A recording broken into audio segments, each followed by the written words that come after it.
নমস্কার, গুরু কৃপাই কেবলম।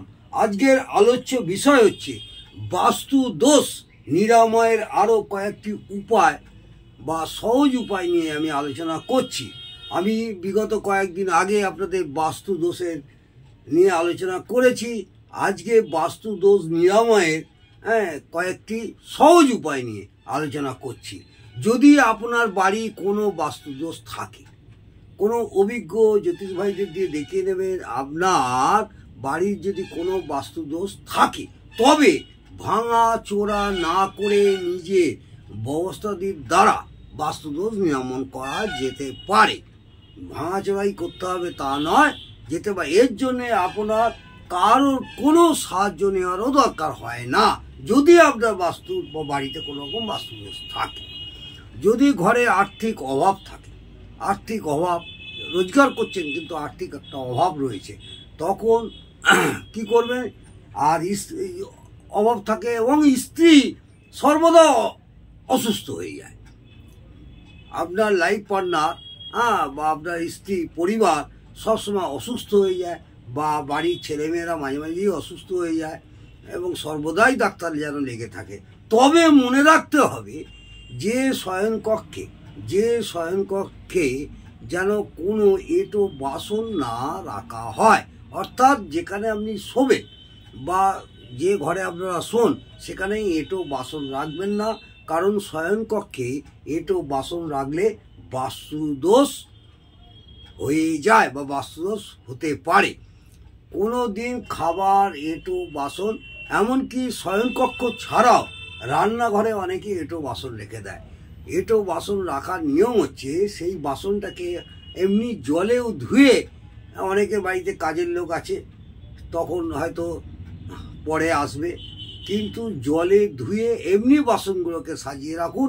এঁটো বাসন খাবার দাবার লাগা অবস্থায় সেই বাসন রেখে দেবেন না, তাহলে বাস্তুদোষ হওয়ার সম্ভাবনা থাকে এবং সেই পরিবারের স্ত্রীর সর্বদাই অসুখ লেগে থাকবে এবং সংসারে যেন একটা অভাব অনটন লেগে থাকে। এছাড়া রোজ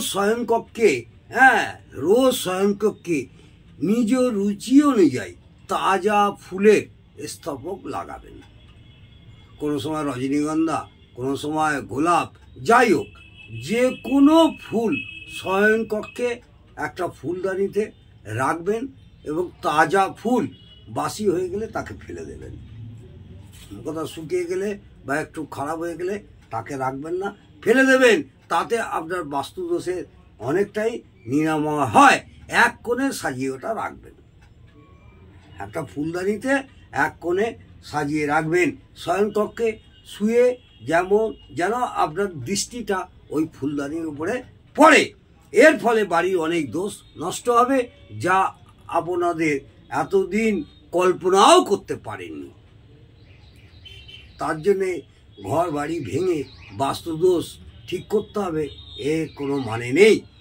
প্রত্যেক দিনই সম্ভব হলে তাজা ফুল বা রজনীগন্ধা স্টিক বা গোলাপ, যে কোনো ফুল এবং সুন্দর ফুল আপনি ফুলদানিতে রেখে দেবেন। তাতে আপনাদের বাস্তুদোষের অনেকটাই আপনারা সাফল্য পাবেন। যদি কোনো শত্রু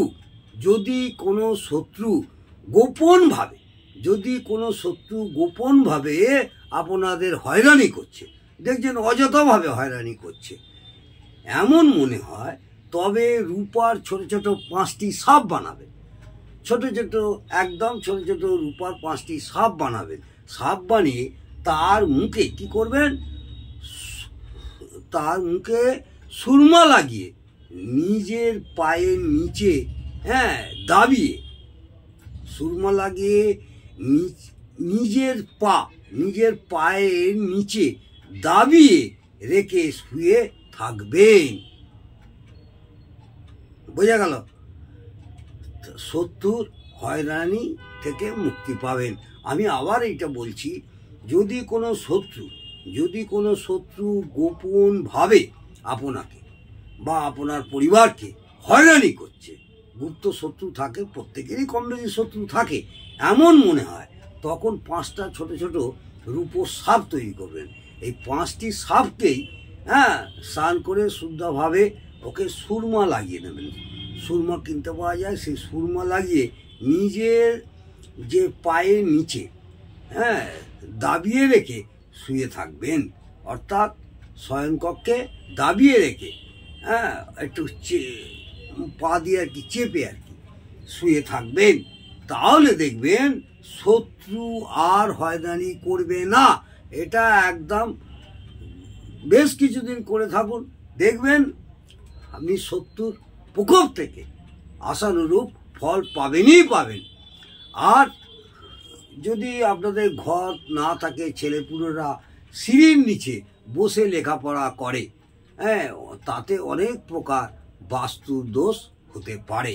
সিঁড়ির নিচে বা সিঁড়ির যে স্ল্যাবটা উঠে ঢালাই করে অনেকে সেখানে বাচ্চাদের পড়ার একটা ছোট্ট ঘর মতন করে, ত্রিভুজ আকৃতির যে জায়গাটি থাকে, সেখানে কিন্তু আপনাদের বাচ্চাদের পড়ানোর ঘর করবেন না বা পড়াবার জন্য বসতে দেবেন না। তাহলেও আপনাদের বাস্তুদোষ হয়ে প্রখরভাবে বাস্তুদোষ বদলায়। যদি কোনো দোকানে বিক্রি কম হয় বা খদ্দের একদমই আসছে না, তবে চৌকাঠের উপর প্রাণ প্রতিষ্ঠিত শ্রী যন্ত্রম বাঁধতে হবে। দোকানের মেন গেটে চৌকাঠের উপর প্রাণ প্রতিষ্ঠিত শ্রী যন্ত্রম বাঁধতে হবে। এই শ্রী যন্ত্রম যদি আপনি বাঁধতে পারেন, দেখবেন দোকানের খদ্দের অবশ্যই হু করে আসবে। বছরে অন্তত একবার দোকানে পূজা করতে হবে প্রতিষ্ঠিতভাবে, বছরে একবার অন্তত পূজা করতে হবে। যদি দোকানে বসতে মন না লাগে, অনেক সময় দোকানে বসতে মন লাগে না, খদ্দের আসছে না, বসে বসে মন লাগছে না, তখন কি করবেন? গণপতির মূর্তিতে বিধি মতো পূজা করে দোকানের ভিতরে বা বাইরে স্থাপন করতে হবে। সাদা গণেশের মূর্তি, গণপতির মূর্তিতে বিধিমতো পূজা করে প্রতিষ্ঠাতা করবেন, করে দোকানের ভিতরে বা বাইরে স্থাপন করবেন। যেমন আপনাদের গণেশের মূর্তি আছে, কিন্তু একটা গণেশ আপনাকে মূর্তি কিনে সেটা দোকানের ভিতরে বা বাইরে প্রতিষ্ঠিত করলে দেখবেন দোকানে বসার যে মন পড়ছিল না, সেটাও আপনাদের অনেকটাই আশানুরূপ ফল পাবেন। আজকে এই পর্যন্ত আজকের বাস্তুদোষ নিরাময়ের কয়েকটি সহজ উপায় বললাম, দেখবেন এইগুলো করে দেখুন। বিগত কয়েকদিন আগে আপনাদের বাস্তুদোষ নিয়ে অনেক কিছু আলোচনা করেছি, আগামী দিনে আরও কিছু আপনাদের সহজ উপায় নিয়ে আলোচনা করব। আজকে এই পর্যন্ত। ভালো লাগলে অবশ্যই কমেন্টে জানাবেন। নমস্কার, জয় মা তারা। ভালো থাকুন, সুস্থ থাকুন, আনন্দে থাকুন। জয় জয় তারা।